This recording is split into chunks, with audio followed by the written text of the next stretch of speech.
Ok, tout ça, je le comprends. Maintenant, comme je te l'ai dit en début d'émission, là, il y a un parti Europe Écologie Les Verts qui est très tourné sur l'écologie, donc je suppose qu'il y a quand même beaucoup de ces choses qui sont prises en compte par ce parti, qui veut faire les choses au niveau européen, donc je suppose qu'ils vont le faire.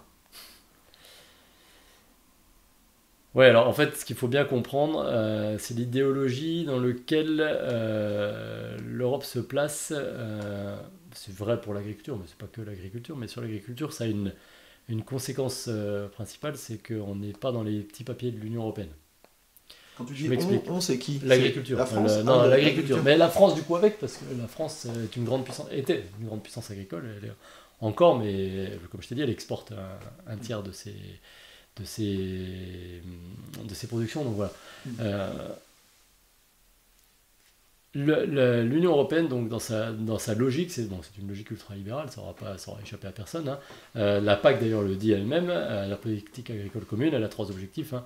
C'est en gros, alors le premier je vais le donner parce que c'est le plus drôle, c'est assurer un revenu décent aux agriculteurs. Et en gros, tu considères qu'un agriculteur gagne sa vie pas très très bien. Bon, il Par gagne pas très rapport à bien, la oui, quantité, d'accord. par rapport à la quantité de travail qu'il fournit. Mm.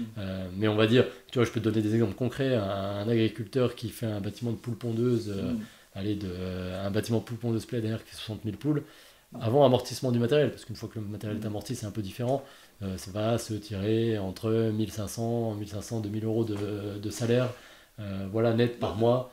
Bon, c'est pas, vu le temps de travail passé, vu l'investissement, parce qu'il faut avoir l'investissement financier qu'il y a à mettre sur place, un bâtiment de poules pondeuses, c'est vite 1 million d'euros. Ensuite, c'est assurer une agriculture de plus en plus productiviste, et puis et amener des denrées de qualité, effectivement, aux consommateurs. Donc, la PAC est dans un objectif productiviste, c'est-à-dire produire toujours plus, améliorer toujours la productivité agricole. D'accord, c'est leur volonté. Ça, c'est la première chose. Ensuite, depuis 30 ans ou 40 ans, on voit en Europe disparaître tous les systèmes de régulation de marché agricole. Donc, voilà, pour les quotas laitiers, par exemple, qui était un système de régulation des marchés agricoles. Donc il y avait déjà un système de quotas avant la PAC de Maastricht, hein, je crois. Ah bah, les quotas ont été mis en place en C'était dans les années 50, 60? 1984. Non, 84. 84, d'accord. 84, les premiers Ensuite, quotas. il y a eu Maastricht qui a Bah, fait aussi des systèmes de quotas, mais au niveau ils ont européen. repris, voilà, ils ont repris le C'était système. juste que c'était lissé sur l'ensemble d'Europe. Ouais, tout à Et fait. puis, avec l'Union européenne de 2008, là, on commence à En casser fait, tout ça, les c'est quotas ça? ont toujours été dans l'Europe, hein, c'est pas que Maastricht, hein, parce que c'était dès le départ, la PAC date de 64, je crois, la première application, donc c'était quelque chose de très très... Voilà, c'est ça. C'était le point de les années départ. 60.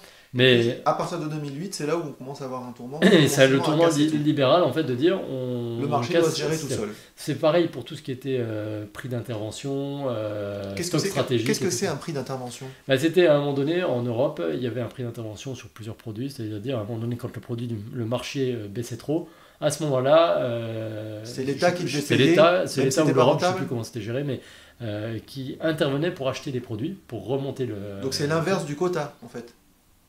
Oui, si on veut, c'est le même objectif, c'est de tenir les prix à un certain Voilà. niveau. Sauf que le quota, Le c'est je quota, c'est t'interdis de pour produire empêcher de plus. trop produire trop. Voilà, Et là, la prix d'intervention. si c'est pas rentable, on aide quand même. On aide, on De achète, l'autre côté. c'est-à-dire on achète, on stocke et on va, c'est les stocks beurre poudre. On achète, on D'accord. stocke et puis lorsque c'est l'inverse, ça s'envole, ben là on revend. Ok. D'accord. Petit à petit, tous ces schémas-là ont été Et il y avait abandonnés. une troisième chose, à part le prix d'intervention, tu disais, c'était quoi? Les stocks, ce que j'appelle les stocks stratégiques, c'est-à-dire D'accord. qu'on a du stock, mais Ok. c'est comme le prix d'intervention en fait, ça va avec. D'accord. Je stocke et en attendant que la situation aille mieux, c'est-à-dire que ça permet de faire D'accord. monter le prix. Et quand le prix remonte naturellement, ben, je revends les stocks D'accord. voilà, pour au contraire que le prix se stabilise. Mm. On a eu le cas sur les quotas de betterave, hein, de sucre de betterave, qui ont été aussi supprimés. Et d'ailleurs, c'est pas loin d'être une catastrophe sur les. Là, ils sont tous en train de fermer boutique. Là. Ouais, c'est une catastrophe parce qu'évidemment, il y a surproduction. Voilà. Heureusement, c'est un mal pour un bien, qu'il y a une attaque dont on a parlé tout à l'heure sur le. Comme il n'y a plus de néonicotinoïdes autorisés, il y a une attaque de je ne sais plus quelle bébête qui a détruit 30% des récoltes de betteraves. Mhm. Finalement, heureusement, c'est pas plus mal. Ça permet d'éviter une production encore plus importante. Ouais, c'est juste que s'il y avait eu un système de quotas, on aurait pu lisser Non, les choses de voilà. manière un peu plus Exactement, tranquille. ça aurait été un peu plus... Ok. Bon. Donc voilà, donc cette Europe, elle est ultra productiviste, évidemment. Bon, à la limite, on peut discuter, pourquoi pas, sauf que elle expose, sa volonté, c'est d'exposer les productions agricoles sur un marché mondial. Pourquoi ? Parce que et là c'est une interprétation toute personnelle, mais je ne peux pas parier qu'elle est bonne, l'Europe étant dans le système, elle a en esprit la théorie des avantages comparatifs de Ricardo. C'est-à-dire de dire en gros... La théorie de Ricardo. Voilà, de dire en gros, spécialisez-vous dans les domaines sur lesquels vous êtes les meilleurs, exportez ça et importez ce que vous ne savez pas faire. Pour faire très simple, ce qu'essaie de prouver Ricardo, c'est que ça vaudrait la peine pour n'importe quel pays du monde de s'ouvrir au libre-échange, parce que selon lui, même un pays qui n'est pas du tout compétitif sur aucun de ses produits, eh bien, il serait quand même gagnant en finale. Alors, Ricardo imagine un monde simplifié. Pour faire sa démonstration, on va imaginer, par exemple, qu'il n'y ait que 2 pays dans le monde, la France et la Chine. Et puis, on va aussi imaginer qu'il n'existe que 2 types de produits. Par exemple, les chapeaux et les bicyclettes. Et le souci, c'est que la France, que ce soit pour les chapeaux ou les bicyclettes, elle les fabrique beaucoup trop cher par rapport à son concurrent chinois. Eh bien, selon Ricardo, ça vaudrait quand même la peine d'ouvrir nos frontières, nos douanes avec la Chine, parce que même si on va être perdant sur les 2 tableaux, eh bien, il y a quand même un des 2 produits sur lequel on serait un peu moins nul, et c'est là-dessus qu'on va se spécialiser, et même si on est perdant au niveau du jeu, de la compétition, on sera quand même gagnant en tant que consommateur, parce qu'on achètera moins cher nos produits que ce qu'on paierait si on était resté tout seul dans notre coin. Alors ça peut sembler contre-intuitif, mais quand vous faites la démonstration mathématique, ça tombe juste, et ça a l'air d'être cohérent. Le problème, c'est qu'en économie, il existe des tas d'écoles différentes, qui ont chacune des points de vue différents, et chacun arrive à prouver les choses mathématiquement. Et le souci, c'est que c'est pas pour autant que ça va fonctionner dans la réalité. Elle dit en gros aux pays en voie de développement qui sont plutôt spécialisés dans l'agriculture, ok, je vous mets en concurrence librement mon agriculture avec, avec la vôtre, sur laquelle vous avez un avantage comparatif, puisque vous ne payez pas votre main-d'œuvre. Vous êtes prêt à faire de la monoculture soja ou maïs avec des pesticides que je n'autorise pas. Vous êtes prêt à déforester, bref, à avoir un impact environnemental que je ne suis pas prêt à avoir. Donc, très bien, vous avez un avantage comparatif là-dessus. Et moi, en échange, je vais vous vendre de l'industrie, de l'Airbus, de la machine à outils allemande qui est à forte valeur ajoutée. D'accord ? C'est ça son point de vue, sa vision. Donc, en fait, comme elle ouvre les marchés, elle dit aux agriculteurs, vous avez 2 solutions. Numéro 1, vous intensifiez à fond pour essayer d'être compétitif. Numéro 2, vous vous spécialisez sur des segments de luxe, entre guillemets, que sont le bio, les IGP, etc. Ah ben, dans la théorie de Ricardo, il faut qu'il démissionne et qu'il aille se faire embaucher chez Airbus. C'est ça. Sauf qu'il faut qu'ils sachent faire des Airbus. Et tu vois, Airbus avec le Covid, bon, bref. Putain, bon. Voilà, ça c'est quand on raisonne dans un bureau sur une feuille de papier au lieu d'aller voir ce qui se passe. Donc ça c'est son système de pensée.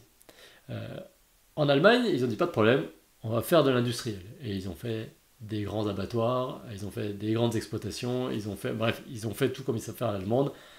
Ils ont très intensifié, en espérant pouvoir tenir face à des pays comme essentiellement le Brésil, l'Ukraine, des choses comme ça, ou la Pologne même. Ils ont fait ça. En France, quand on a essayé de faire ça, la ferme des Piles Vaches, par exemple, ça a créé une levée de bouclier parce qu'en France, on a une tradition plutôt de ferme familiale. Et qu'on souhaite, et je pense que c'est pas une mauvaise idée, garder ce modèle d'exploitation, même si on peut très bien intensifier ce modèle d'exploitation en soi. Mais l'idée n'est pas mauvaise de vouloir garder ce système-là. Donc, quelle est la seule chose qui reste aux politiques françaises? C'est de dire, vous allez faire du bio. Pas de problème, le bio, vous n'allez pas être en concurrence avec le Brésil. C'est une manière de faire du luxe. C'est une manière de faire du luxe. Vous allez faire du bio. Vous allez faire du bio ou des IGP. On peut faire aussi des fromages à très forte valeur ajoutée dans le Beaufort, par exemple, ou même dans le comté. Moi, j'ai un ami qui a une exploitation comté.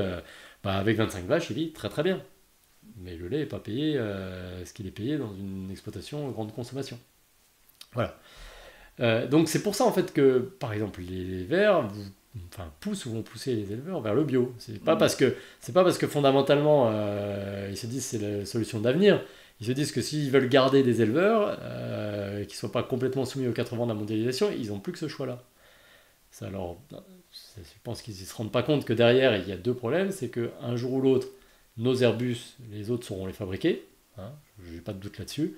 Les machines à outils allemandes, c'est pareil. Et que nous, on sera devenus dépendants d'importation d'aliments.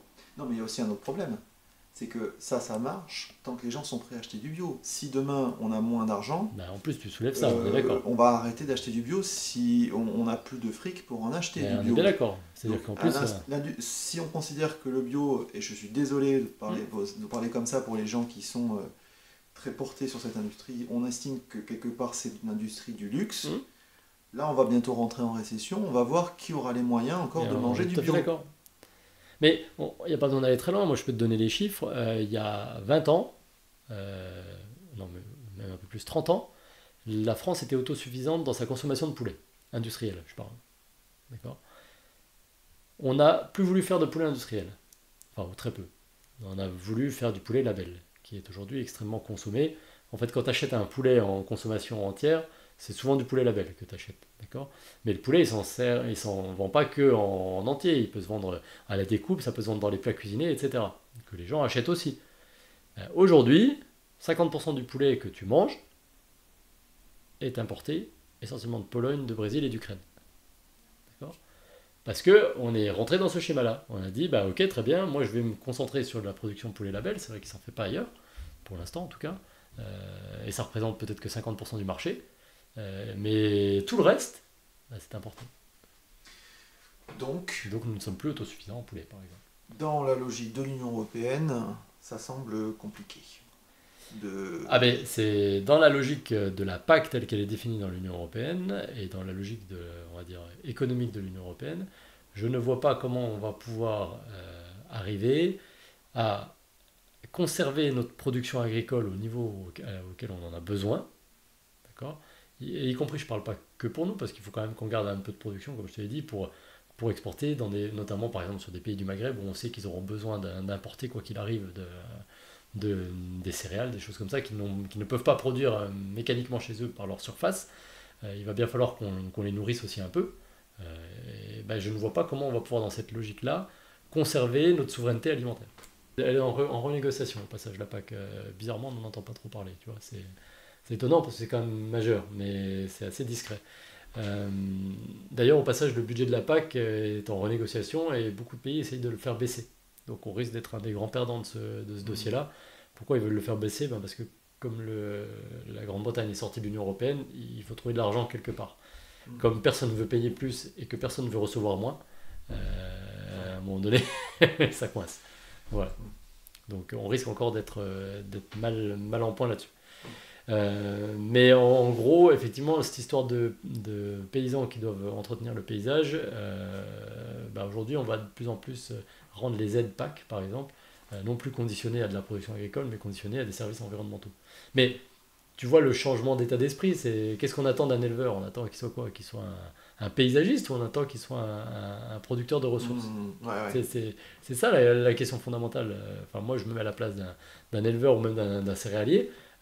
Mais qu'est-ce qui va l'intéresser? Lui, il est rentré dans ce métier-là pour nourrir le monde, pour produire des céréales, de la viande, il n'est pas rentré là-dedans pour devenir un paysagiste. C'est pas pour ça qu'il est là. Ni même pour devenir un producteur d'énergie. Aujourd'hui, on leur dit, vous allez faire du biométhane. Moi, je vois passer des hectares de maïs qui sont payés plus cher pour aller dans un fermenteur que pour aller en alimentation.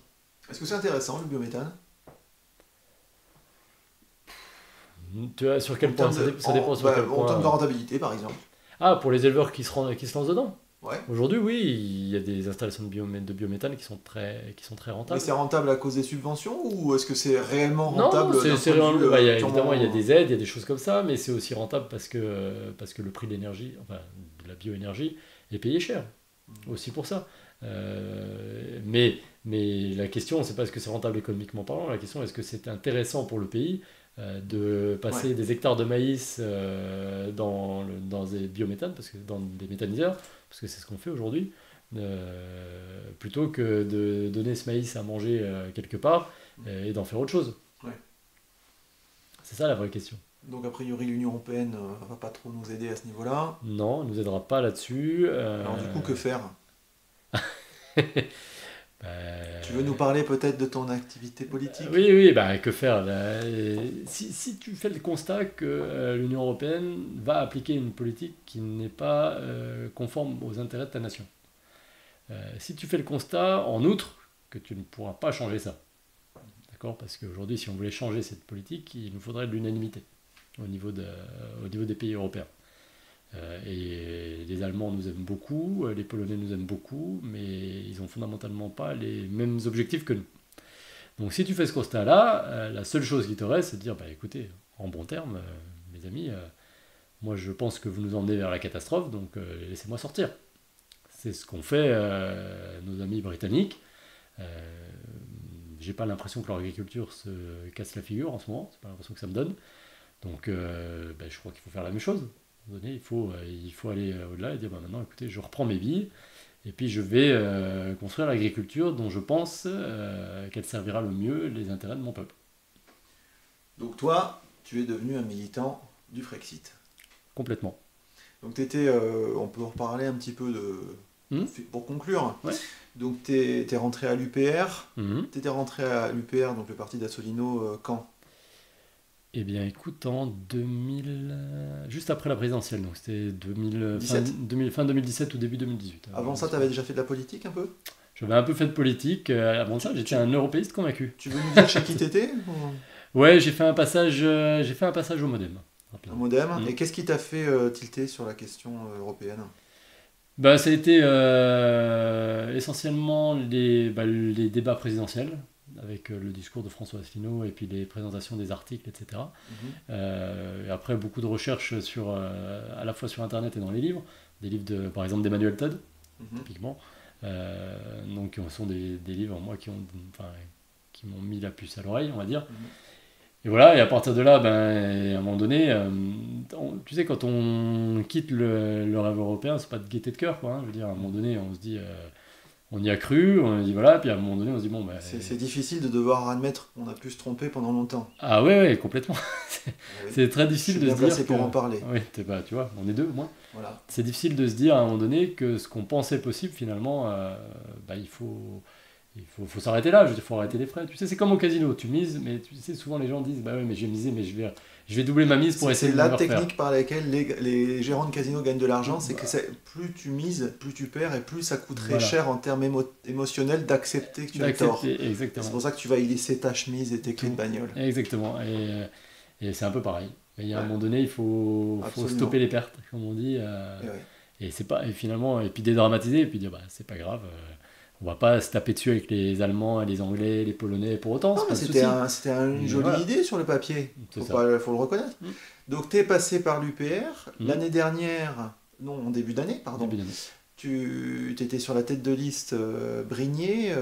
Brigné, pour les gens qui ne connaissent pas, commune en région lyonnaise. D'ailleurs, j'avais interviewé ta collègue qui était donc la première tête de liste. Bon.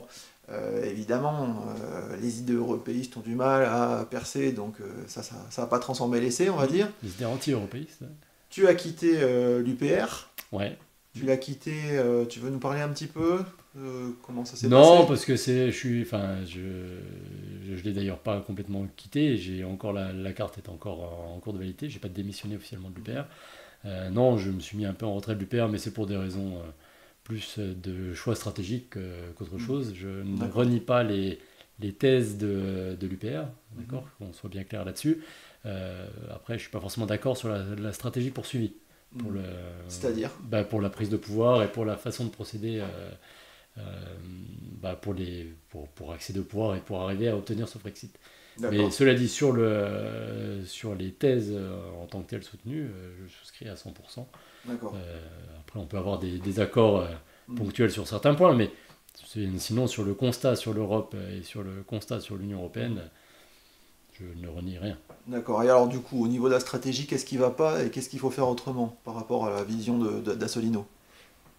Sur la vision d'Assolino, alors je pense en fait, on va en parler, je ne sais pas si c'est forcément bien. Aujourd'hui, je pense fondamentalement que la personne d'Asselineau n'est pas la meilleure pour représenter le courant souverainiste. Pourquoi ? Pour plusieurs raisons. La première, parce qu'il est embourbé pour l'instant dans des affaires apparemment de harcèlement. Il y aurait des plaintes déposées, si j'ai bien compris. Donc, Alors je veux pas me mêler de justice parce qu'on n'a pas tous les éléments Nous, on ne sait en pas. tête. On était moi aussi, hein, j'étais à l'UPR. J'en suis parti un peu avant ces histoires-là, mais n'étant pas cadre, ni toi ni moi, on n'était pas trop au courant de ces choses-là directement, en fait. Non, C'est voilà. juste Donc, que c'est compliqué, on va dire, de se projeter là dans l'avenir pour le moment, on va dire. c'est compliqué en fait de parier quelque chose sur un leader comme pourrait être François Asselineau, qui par ailleurs a plein de qualités. Mais c'est compliqué d'aller parier sur quelqu'un qui aujourd'hui pour l'instant doit se démener avec des problématiques personnelles de harcèlement, d'accusation de harcèlement, etc. Mhm. Et qui donc font qu'il n'est pas attirant pour l'instant pour d'autres personnes de la mouvance souverainiste qui seraient susceptibles de nous rejoindre. Parce qu'on ne fera rien tout seul. De toute façon, l'UPR ne fera rien seul. Il faut être capable de fédérer tous les souverainistes pour arriver à quelque chose. Ouais.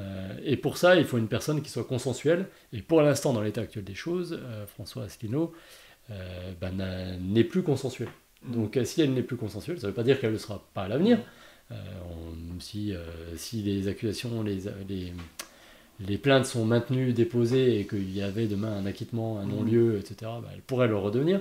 Mais aujourd'hui, elle ne l'est plus. Et c'est prendre beaucoup trop de risques pour notre projet, qui est la sortie de l'Union européenne, que de tout miser sur une personne qui, pour l'instant, n'attirera personne à elle. En partant du principe qu'il serait innocent, il aurait quand même dû se retirer de cela juste par question d'intérêt pour le groupe souverainiste, tu penses? Oui, moi je pense Quand que bien ce même qu'il aurait il dû serait faire, innocent. alors c'est peut-être prétentieux ce que je dis, mais admettons que tout soit passé autrement, faisons un peu d'Uchronie. Moi, à sa plage, il aurait dû se retirer temporairement en disant écoutez, j'ai bien compris que j'étais sous le feu d'accusations. Alors moi, je veux bien croire à son innocence, hein, principe voilà, Tant qu'on n'est pas condamné, tant qu'on n'est pas condamné, on n'est pas on coupable. est présumé innocent. Il n'y a pas de problème, mais n'empêche qu'il était le premier d'ailleurs à le dire quand on avait des ministres nommés qui étaient sous le coup d'enquête. Absolument. Voilà. Donc la logique aurait été de dire écoutez, je me retire pour l'instant en restant à l'UPR, je ne demandais pas de démissionner de l'UPR, mais je me retire pour l'instant de la présidence du parti. Le temps de laver mon honneur, de faire ce qu'il y a à faire, voilà. Éventuellement, on aurait pu tous se mettre d'accord pour mettre quelqu'un à la tête du parti temporairement qui soit consensuel pour tout le monde. Je veux dire, parce que on a beaucoup jeté l'opprobre un peu sur les putschistes, tu sais comme on les appelle. Mais il faut se mettre un peu à leur place. Quand ces accusations apparaissent, alors c'est peut-être de la diffamation ces accusations, c'est vrai, mais quand tout ça apparaît et qu'ils sont mis au courant, c'est quand même compliqué de ne pas, à un moment donné, essayer de clarifier les choses, parce que si jamais demain ça sort en justice, ils peuvent être potentiellement accusés de complicité, s'ils n'ont rien dit. Donc, moi je me mets à leur place, c'est normal, alors ça a peut-être été maladroit la façon dont ça a été fait, etc. Mais c'était normal au moins de demander des explications et au moins d'essayer de ne plus exposer la personne de M. François Asselineau et de faire en sorte qu'on règle les affaires, qu'on blanchisse éventuellement la réputation de M. Asselineau, parce que je veux bien croire à son innocence, mais pas de ne pas présenter cette personne. Ouais, peut-être ce qu'ils ont mal fait, c'est peut-être la dernière phrase. Et de devoir présenter votre démission. Ça, Ouais, peut-être pas que la dernière phrase, je pense que toute la lettre était très maladroite. Mais dans le principe, je comprends qu'ils aient eu un coup de stress et qu'ils se soient dit, mon Dieu, mais qu'est-ce qui se passe? Surtout pour un truc qu'on connaît même. Bah ouais, et puis bon, surtout quand on connaît l'ambiance actuelle, voilà. Alors oui, on va me dire, mais c'est dégueulasse, un innocent, il est peut-être innocent, enfin voilà, ouais, c'est dégueulasse, je suis d'accord, c'est vrai, c'est dégueulasse pour François Asselineau qu'il soit traîné dans la poussière et qu'il soit potentiellement jeté en pâture. Alors que pour l'instant, il n'y a pas de décision de justice. C'est vrai que c'est dégueulasse. Ouais. Mais moi, je souhaite la sortie de la France de l'Union européenne. Je ne souhaite pas l'arrivée au pouvoir de François Asselineau à tout prix. Si c'est lui ou si c'est pas lui, c'est pas très grave. Ce que je veux, c'est que la France sorte de l'Union européenne. C'est ça mon objectif prioritaire. Et qu'est-ce que tu as pensé de la manière dont se sont déroulées les élections? Parce que moi, toutes les accusations qui sont là, je t'estime que tant qu'il n'y a pas de condamnation, je peux rien dire. Franchement, Maintenant, ce qui m'a gêné, c'est cette manière d'interdire l'accès à UPR TV aux autres listes et de refuser le débat, en prétextant qu'il fallait protéger François Asselineau, qu'il ne fallait pas qu'il fasse de débat, etc.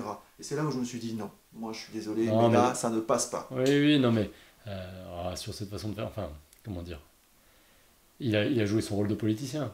Je veux dire, comme tu dis, c'est dégueulasse aussi. C'est vrai que de ne pas avoir eu accès aux médias, pas avoir pu s'exprimer tous et d'avoir pu débattre, c'est pas très fair play. Mais il n'a pas tué le parti en faisant ça? Pour quelqu'un qui crie sur tous les toits qu'il faut plus de démocratie et des Ah RIC et des ben compagnies, si, il s'est pas tué je pense que politiquement? le comportement qu'il a eu est très loin de ce qu'il prône. C'est-à-dire faites ce que je dis, pas ce que je fais, Là, effectivement. c'est compliqué après C'est compliqué, de bien sûr, reconstruire bien quelque sûr, bien chose avec sûr. ça. Non mais on est d'accord. Maintenant, il savait qu'il avait avec lui la base. Tout ce qu'il voulait, c'était effectivement il y ait le moins possible d'échanges sur la place publique, parce qu'il avait de toute façon tout à y perdre, objectivement. Voilà, comme, comme je dis, si jamais il avait participé avec le taux d'approbation qu'il avait au départ, qu'est-ce qu'il pouvait gagner? Ouais. Il avait 80% de personnes avec lui, il n'allait pas en avoir 90 à la fin du débat, c'est pas possible. Donc au pire, au mieux, il aurait pu que maintenir sa position, donc il avait tout intérêt à Donc pas même le si faire. c'est dégueulasse, tu comprends un peu, quoi. Ah bah, en tant que politicien, Toi, t'aurais été à sa place, t'aurais pas fait pareil. je Ouais. sais pas si j'aurais fait pareil, c'est la différence entre un politique et un politicien, mais Bon, voilà. et alors justement, toi, du coup, maintenant que t'as pas vraiment quitté l'UPR, mais qu'on va dire que t'as pris tes distances, Mm. tu t'orientes sur quoi maintenant, politiquement? Bah, toujours le soutien au Frexit, toujours. Mais un groupe en particulier? Oui, Là, il y a Charles-Henri Gallois qui oui, monte bah son... voilà, moi je suis, donc maintenant je suis impliqué dans Génération Frexit. Donc, Un- t'es encore inscrit à l'UPR, mais j'ai sans y toujours- participer, J'ai pas voilà. démissionné officiellement. Moi, si tu veux tout Voilà. savoir, j'ai renouvelé mon adhésion. C'était avant les élections, donc c'était en mai 2020, pardon. Tu vas pas forcément faire ton courrier pour dire... Non, je vais pas forcément faire mon courrier. Là aujourd'hui, moi je pense qu'il y a une lueur d'espoir sur le Frexit avec le nouveau mouvement Génération Frexit. Ok. Donc maintenant, il faut investir nos forces là-dedans parce que je te le dis, je pense que l'UPR est cramé, ça m'attriste, mais avec ce qui s'est passé, avec ce qu'il y a derrière, je pense que politiquement c'est cramé. Ouais. Encore une fois, que les accusations soient fausses ou vraies, c'est fini. Je pense que c'est trop tard. C'est dommage, mais c'est trop tard.